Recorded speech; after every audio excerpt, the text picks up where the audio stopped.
Hello दोस्तों, आज की इस वीडियो में हम आपको बताएंगे चाहे इस प्रकार से क्वेश्चन दे दे आपके एग्जाम में, चाहे तो ये वाला क्वेश्चन दे दे या तो ये वाला क्वेश्चन दे दे। बिल्कुल बहुत ही आसान तरीका से आपको हम बताने वाले हैं। और बिल्कुल मैंने यहाँ पर एक ट्रिक लिख रखा है जहाँ पर देख सकते हैं, ठीक है। ये अगर आप इतना याद रख लोगे ना, परिचय में देंगे भारत छोड़ो आंदोलन का, ठीक है। और भारत छोड़ो आंदोलन में जो झारखंड की भूमिका है, या तो फिर झारखंड में भारत छोड़ो आंदोलन, ऐसे बोलो, ठीक है।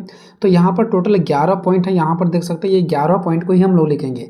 अब अगर मान लो कि आ जाए भारत छोड़ो आंदोलन में पलामू जिले की भूमिका, हजारीबाग जिले की भूमिका, सींबू जिले की भूमिका, रांची जिले की भूमिका, तब भी आपको आंसर ऐसा ही लिखना है, क्योंकि इसमें सारा चीज़ मैंने मेंशन किया है। तो ये 11 पॉइंट आपको याद रखना है दोस्तों, ये 11 पॉइंट, जी हाँ 11 पॉइंट याद रखना है। इसी पर पूरा ये क्वेश्चन है, ठीक है। इसी पर सारा खेल है।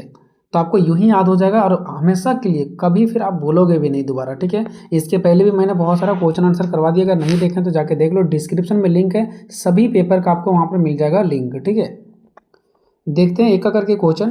क्वेश्चन है, झारखंड में भारत छोड़ो आंदोलन पर एक निबंध लिखें।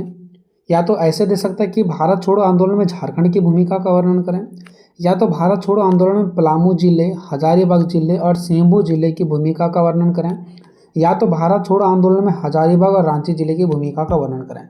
मेनली जो हमारे झारखंड में भारत छोड़ो आंदोलन जो हुआ था वो पलामू जिले में हुआ था, हजारीबाग जिले में हुआ था, सींबू जिले में और रांची जिले में। ये मेन हमारे हैं, ठीक है। तो 4 जिलों के बारे में आपको याद रख लेना है, पलामू, हजारीबाग, सींबू और रांची, जो कि मैंने इस वीडियो में बता रखा है। तो चाहे क्वेश्चन ऐसे दे दे या ऐसे दे दे या ऐसे दे दे, या झारखंड के कोई भी जिला के बारे में दे दे जहाँ पर असहयोग भारत छोड़ो आंदोलन हुआ था, ठीक है। भारत छोड़ो आंदोलन हुआ था झारखंड के, चाहे कोई भी जिले का नाम दे दे, आपको आंसर ऐसा ही लिखना है। इसके पहले भी मैंने क्वेश्चन करवा रखा है, असहयोग आंदोलन में झारखंड की भूमिका, सविनय अवज्ञा आंदोलन में झारखंड की भूमिका, चाहे तो कोई दूसरा जिला से भी दे दे। बहुत ही अच्छे तरीके से ट्रिक से मैंने बता रखा है। तो चलिए एक एक करके आंसर को स्टार्ट करते हैं। सबसे पहले परिचय को हम लोग देखेंगे, ठीक है। महात्मा गांधी द्वारा 8 अगस्त 1942 ईस्वी को भारत छोड़ो आंदोलन की शुरुआत किया गया था, ठीक है। ये एक डेट आपको याद रख लेना फर्स्ट में। यह आंदोलन भारत के स्वतंत्रता संग्राम का एक महत्वपूर्ण आंदोलन था, क्योंकि हमारे देश की आज़ादी में ये आंदोलन बहुत ही महत्वपूर्ण भूमिका निभाए हैं, इसलिए बोला गया स्वतंत्रता संग्राम में ये एक महत्वपूर्ण आंदोलन था। गांधी जी ने मुंबई में ही करो या मरो का नारा देते हुए इस आंदोलन का शुरुआत किए थे। मुंबई में एक मैदान में बैठक हुआ था, वहीं पर बताया गया था कि अब हम लोगों को काम करना है, चाहे तो मरना है ना। यानी अंग्रेजों के साथ मर जाना है या तो फिर आज़ादी लेकर के रहना है। और इसी के जोश के साथ ये आंदोलन शुरू किया गया था, ठीक है। इसका मुख्य उद्देश्य था कि ब्रिटिश शासन को तुरंत भारत छोड़ने के लिए मजबूर करना, यानी तुरंत हम लोग ऐसा आंदोलन करेंगे ताकि तुरंत ब्रिटिश सरकार यहाँ से छोड़ करके वो चले जाए। इसलिए इस आंदोलन का नाम था भारत छोड़ो आंदोलन, है ना। इस आंदोलन का उद्देश्य क्या था कि ब्रिटिशों को, यानी कि अंग्रेजों को तुरंत भारत छोड़ने के लिए मजबूर करना था, परेशान करना था, ताकि लोग यहाँ से चले जाए। यह एक जन आंदोलन था, यानी लोगों का आंदोलन था, जिसमें हर वर्ग से लोगों ने भाग लिया। महिलाएं, छात्रों, किसानों, मजदूरों ने ये सब प्रमुख भूमिका निभाई, यानी कि इस आंदोलन में भाग लिए। आगे देखिए, द्वितीय विश्व युद्ध, क्योंकि आपको पता है कि ये आंदोलन का स्टार्ट हुआ था 1942 में, और इसी समय हमारा द्वितीय विश्व युद्ध भी चल रहा था, ठीक है, सेकेंड वर्ल्ड वार। तो द्वितीय विश्व युद्ध के दौरान ब्रिटिश सरकार भारतीय समर्थन चाहती थी, लेकिन भारतीय नेताओं की स्वतंत्रता की मांग स्वीकार नहीं की गई। देखो, जब दूसरा विश्व युद्ध चल रहा था ना, तो उसमें ब्रिटिश लोग भी लड़ाई लड़ रहे थे। तो ब्रिटिश लोग को लगा कि भारत को तो हम अपना गुलाम बना लिए हैं, तो इस लड़ाई में हम भारत को क्या करते हैं, अपनी ओर खींच लेते हैं। हम भारत के लोगों को बोलेंगे कि अगर तुम मुझे इस द्वितीय विश्व युद्ध में साथ दोगे लड़ाई लड़ने में, ठीक है, तो हम आपके लिए कुछ करेंगे। तो इन लोगों का कहना था, भारतीय लोगों का, कि बिल्कुल मैं आपको द्वितीय विश्व युद्ध में साथ दूंगा, जरूर दूंगा, ठीक है, लेकिन आपको क्या करना पड़ेगा, मुझे स्वतंत्रता देना पड़ेगा, मुझे आज़ादी देना पड़ेगा। लेकिन उन लोगों ने आज़ादी देने से इनकार कर दिया। तो फिर इन लोगों ने क्या किया, भारत छोड़ो आंदोलन और तीव्र गति से चलाना शुरू कर दिया। आगे देखो, झारखंड में भारत छोड़ो आंदोलन, कि झारखंड में जो भारत छोड़ो आंदोलन है वो किस प्रकार से झारखंड के हर एक जिला की अहम भूमिका रहा। तो झारखंड में भारत छोड़ो आंदोलन ने स्वतंत्रता संग्राम को एक नई ऊर्जा और दिशा दिया, यानी झारखंड जो है ना वो भारत छोड़ो आंदोलन में एक बहुत ही ऊर्जा और दिशा प्रदान किया। 8 अगस्त 1942 को मुंबई में किए गए भारत छोड़ो आंदोलन के प्रस्ताव के तुरंत बाद झारखंड के विभिन्न जिलों में ब्रिटिश शासक के खिलाफ प्रदर्शन, जुलूस, हड़तालें और विरोध शुरू हो गया। ये बात था 8 अगस्त 1942 को, जब मुंबई में पहला आंदोलन छेड़ा गया था। उसके जस्ट तुरंत झारखंड के अलग अलग क्षेत्रों में भी यह आंदोलन को छेड़ दिया गया, और जुलूस निकाला गया, प्रदर्शन किया गया, हड़ताल किया गया और अंग्रेज सरकार का विरोध किया गया। अब देखिए दोस्तों कि जो भारत छोड़ो आंदोलन में झारखंड की अहम भूमिका है, और यहाँ भूमिका क्यों है दोस्तों, क्योंकि ये सारा पॉइंट्स है 11 नंबर। बड़े पैमाने पर भागीदारी रहा असहयोग ये भारत छोड़ो आंदोलन में। ब्रिटिशों के प्रति यहाँ के लोगों ने विरोध किया, युवाओं भी ने यहाँ भूमिका निभाएं। संथाल परगना के जो क्षेत्र के लोग थे ना, उन्होंने भी बहुत ही ज़्यादा यहाँ भूमिका निभाएं भारत छोड़ो आंदोलन में। देवघर की भी भूमिका रहा, महिलाओं की भी भूमिका रहा, जन भागीदारी, सारे लोगों ने मिल भागीदारी लिया। पलामू जिले की भूमिका रहा, हजारीबाग जिले की भूमिका रहा, सिंहभूम जिले की भूमिका रहा और रांची जिले का भी यहाँ भूमिका रहा। ठीक है, अब एक करके हम लोग ये सब पॉइंट्स को देखेंगे। बड़े पैमाने पर भागीदारी, आंदोलन के दौरान झारखंड में बड़े पैमाने पर लोगों ने क्या किया, भाग लिया, जिसने पूरे राज्य को आंदोलन कर दिया। मतलब कि आंदोलन के दौरान झारखंड में एक बड़े पैमाने पर आंदोलन किया गया और ये पूरे राज्य को आंदोलित कर दिया, मतलब ये पूरे राज्य में ही फैल गया ये आंदोलन। दूसरा है ब्रिटिश के प्रति विरोध, लोगों ने जुलूस निकाला, प्रदर्शन किया, सभाएं आयोजित किया, यानी कि सभा बैठक किए, ठीक है, और आवागमन और संचार के साधनों को नष्ट कर दिया। जो ब्रिटिश लोगों का आवागमन आने जाने आने का जो साधन था, संचार था, जिसके माध्यम से एक जगह से दूसरी जगह वस्तु जाता था, या तो कोई नेटवर्किंग था जो एक जगह से दूसरी जगह जाता था अंग्रेजों का, उसको भी नष्ट कर दिया गया। ठीक है, और ब्रिटिश शासक के प्रति अपना विरोध जताया, अपना गुस्सा जताया। युवाओं की भूमिका, भारत छोड़ो आंदोलन ने युवाओं को विशेष रूप से आकर्षित किया और कई युवा छात्र ने कॉलेज छोड़कर के आंदोलन में भाग लेना शुरू कर दिया, यानी कि भारत छोड़ो आंदोलन में युवाओं ने भाग लिया। बात करते हैं क्वेश्चन नंबर 14 की दोस्तों, सॉरी पॉइंट नंबर 14 का, संथाल परगना क्षेत्र की भूमिका। संथाल परगना का मतलब वह क्षेत्र जहाँ पर संथाल लोग रहते थे, तो संथाल परगना के क्षेत्र में रहने वाले लोगों ने भी यहाँ भूमिका निभाई। संथाल परगना क्षेत्र जो आज झारखंड का हिस्सा, अभी तो ये झारखंड का हिस्सा, पहले के टाइम में तो ये संथाल परगना ही कहा जाता था। भारत छोड़ो आंदोलन का एक प्रमुख केंद्र था, यानी कि जो संथाल परगना ना उस टाइम भारत छोड़ो आंदोलन का एक प्रमुख केंद्र था। यहाँ पर ये जो संथाल परगना ने बहुत ही ज़्यादा यहाँ भूमिका निभाई थे भारत छोड़ो आंदोलन में, इसलिए इसको प्रमुख केंद्र माना गया है। ठीक है, यहाँ के आदिवासी तब भी अंग्रेज के खिलाफ विद्रोह थे। 1942 में कांग्रेस नेताओं की गिरफ्तारी के बाद आंदोलन नेत्रहीन हो गया था, यानी कि जब 1942 में जब कांग्रेस के नेता यानी जो मेन नेता थे उसको जब गिरफ्तार कर लिया गया था ना, उस टाइम भी संथाल परगना के लोगों ने हार नहीं माना और विद्रोह को आगे बढ़ाते ही रहे। जन विद्रोह में तब्दील हो गया। ठीक है, और ये जन विद्रोह में तब्दील हो गया, लोगों ने चढ़ बढ़ करके हिस्सा लिया। इस आंदोलन में कई नेता जेल भी गए और कुछ जेल से भाग भी निकल करके आ गए, जैसे कि जय प्रकाश नारायण और इसके साथ और भी साथी थे जो जेल गए और वहाँ से फिर भाग करके निकल भी गए। बात करते हैं पॉइंट नंबर 5 का। ठीक है, देवघर की भूमिका। देवघर का भी बहुत ही ज़्यादा यहाँ भूमिका यहाँ पर देखने को मिला। देवघर में जुलूस निकाले गए, कांग्रेस की झंडा फहराया गया, आंदोलनकारियों ने रेल पटरी को तोड़ दिया, तार को तोड़ दिया और सरकार के जितने भी सारे भवन थे उसको क्षतिग्रस्त कर दिया देवघर के लोग। नेक्स्ट है महिलाओं की भागीदारी। महिलाओं ने भी आंदोलन में सक्रिय भूमिका निभाई। हजारीबाग की जो सरस्वती देवी थे ना, उन्होंने 12 अगस्त 1942 को जुलूस निकाला, जिसके दौरान उन्हें गिरफ्तार कर लिया गया। देखो ये बात है दोस्तों, 12 अगस्त 1942 के हजारीबाग की एक महिला है जिसका नाम है सरस्वती देवी। इन्होंने 12 अगस्त 1942 को जुलूस निकाला और सारी महिलाओं को उसमें जोड़ा और अंग्रेजों के प्रति विरोध प्रदर्शन किए।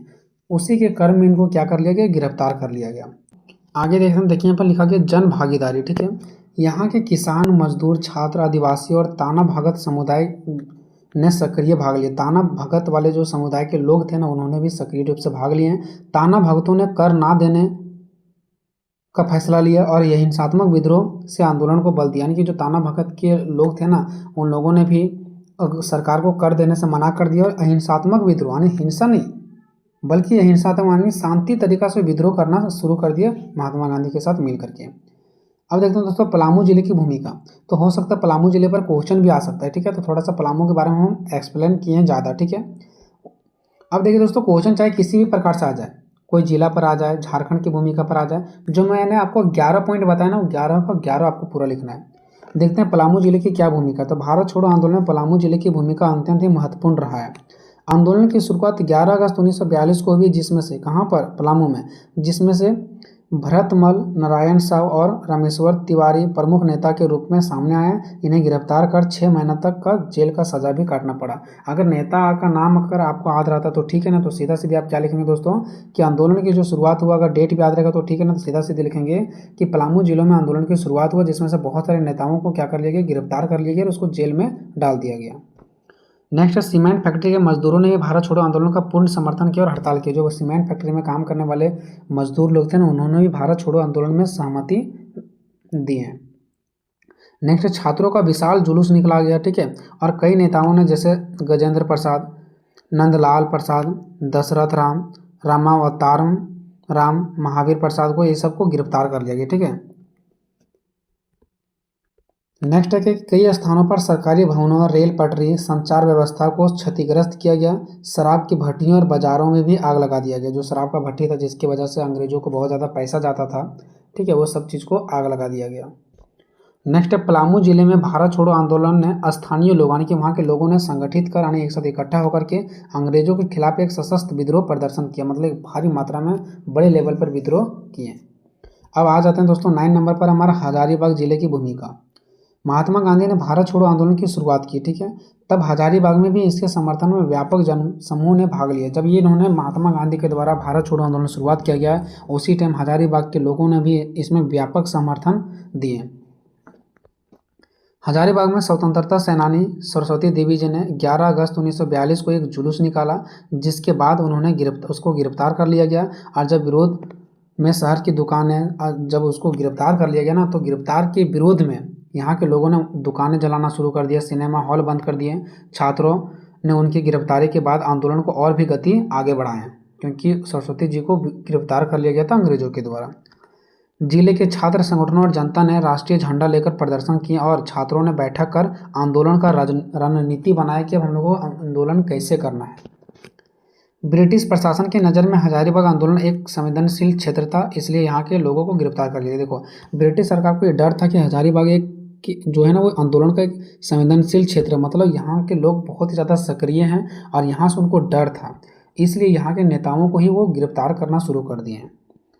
यहाँ के मजदूर, किसान, छात्र और आम जनता ने एकजुट होकर के स्वतंत्रता प्राप्ति में भूमिका निभाई। मतलब स्वतंत्रता प्राप्ति में भूमिका निभाई मतलब कि भारत छोड़ो आंदोलन में इन्होंने यहाँ भूमिका निभाई। 10वां, सेंभू जिले की भूमिका। सेंभू में करो या मरो के नारे के साथ स्वतंत्रता संग्राम की भावना फैल गई। उस टाइम करो या मरो का नारा दिया जा रहा था सेंभू में। स्थानीय लोगों ने रेलवे की पटरियां, सरकारी भवनें और संचार व्यवस्था को नुकसान पहुंचाया, जिसकी वजह से सरकार ने कर्फ्यू लगा दिया। कर्फ्यू मतलब जब देखा गया कि भारत के लोग बहुत ही ज़्यादा अंग्रेजों के खिलाफ लड़ाई, प्रदर्शन, तोड़फोड़ कर रहे हैं, तो कर्फ्यू लगा दिया। कर्फ्यू में बताया गया कि कोई भी नागरिक घर से बाहर नहीं निकलेगा। जब अंग्रेजों लोग उधर से नहीं पाते थे तो कोई कानून बना देते थे, ठीक है। आपको देखो, इसके पहले भी मैंने बहुत सारा क्वेश्चन बताया, सविनय अवज्ञा आंदोलन में झारखंड की भूमिका, असहयोग आंदोलन में झारखंड की भूमिका। ये जो क्वेश्चन हम लोग पढ़ रहे हैं ये हमारा भारत छोड़ो आंदोलन में झारखंड की भूमिका।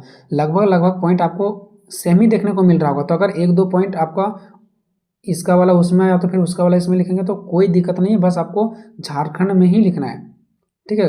अगर मान लो कि सविनय अवज्ञा आंदोलन का पॉइंट अगर आ जाता आपका इसमें भारत छोड़ो आंदोलन में, तब भी कोई दिक्कत नहीं है, ठीक है। आदिवासी समुदाय ने भी आंदोलन में बढ़ चढ़ करके हिस्सा लिया, जहां उन्होंने ब्रिटिश पुलिस के विरुद्ध संघर्ष भी किया। जो ब्रिटिशों का, अंग्रेजों का जो पुलिस था उसके प्रति भी संघर्ष किया यहाँ के लोगों ने। आंदोलन के दौरान कई स्वतंत्रता सेनानी गिरफ्तार किए गए, जिनमें से शहीद झड़ी महतो भी थे, गुजर धोबी भी थे, तो ये सब शहीद हो गए थे, ठीक है, यानी इस आंदोलन में। तो इसके याद के लिए स्मारक भी बनाया गया, ठीक है, इसकी पहचान के लिए, इसके यादों के लिए। नेक्स्ट है, सेंभू में ब्रिटिश सैनिकों ने आंदोलनकारियों पर गोली चलाई, जिसमें से कई लोग शहीद हो गए, कई लोग मारे गए। इस जिले ने भारत छोड़ो आंदोलन को मजबूती देने के साथ साथ स्वतंत्रता संग्राम में अपना योगदान भी दिया।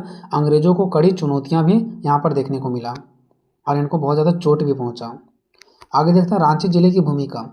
महात्मा गांधी द्वारा भारत छोड़ो आंदोलन शुरू किए जाने के तुरंत बाद रांची में भी इसका जोरदार समर्थन हुआ। जब महात्मा गांधी ने मुंबई में भारत छोड़ो आंदोलन शुरुआत किए थे मुंबई में, उस टाइम तुरंत रांची में भी इसका जोरदार समर्थन हुआ। छात्रों ने भी आंदोलन में बढ़ चढ़ करके हिस्सा लिया। 14 अगस्त को जिला स्कूल के समीप छात्रों के जुलूस को, यहाँ पर ये टाइम छोड़ देना, ठीक है। आपको ये सीधा सीधा लिखना है कि जिला स्कूल के समूह, यानी कि जो जिला स्कूल था उसके समीप छात्रों के जुलूस को पुलिस ने रोकने की कोशिश की और कई छात्रों को गिरफ्तार भी कर लिया गया। जब छात्र आंदोलन कर रहे थे ना, तो उसके जुलूसों को रोकने का प्रयास किया गया और वहाँ में से कई मेन छात्रों को गिरफ्तार कर लिया गया। ब्रिटिश सरकार के दमन के बावजूद, ब्रिटिश सरकार बहुत ज़्यादा दमन कर रही थी, इसके बावजूद भी जनता ने हार नहीं मानी और आंदोलन को जारी रखा। यह रांची को स्वतंत्रता संग्राम का एक सक्रिय केंद्र बनाता है, क्योंकि यहाँ के लोगों ने यहाँ भूमिका निभाए थे। ताना भगत आंदोलन के नेता भी, जो उस टाइम झारखंड में ताना भगत आंदोलन भी चल रहे थे, ठीक है, तो इसके नेता ने भी जो असहयोग और भारत छोड़ो आंदोलन में जुड़ गए। जो ताना भगत आंदोलन के नेता थे ना, वो असहयोग आंदोलन में और भारत छोड़ो आंदोलन में भी जुड़ गए, जिन्होंने ग्रामीण और आदिवासी जनता को भी प्रेरित किया और वहाँ के लोगों को अपने साथ मिलाए। इस आंदोलन में लोग गुस्सा होकर के सरकारी सामानों को तोड़फोड़ करना शुरू कर दिए।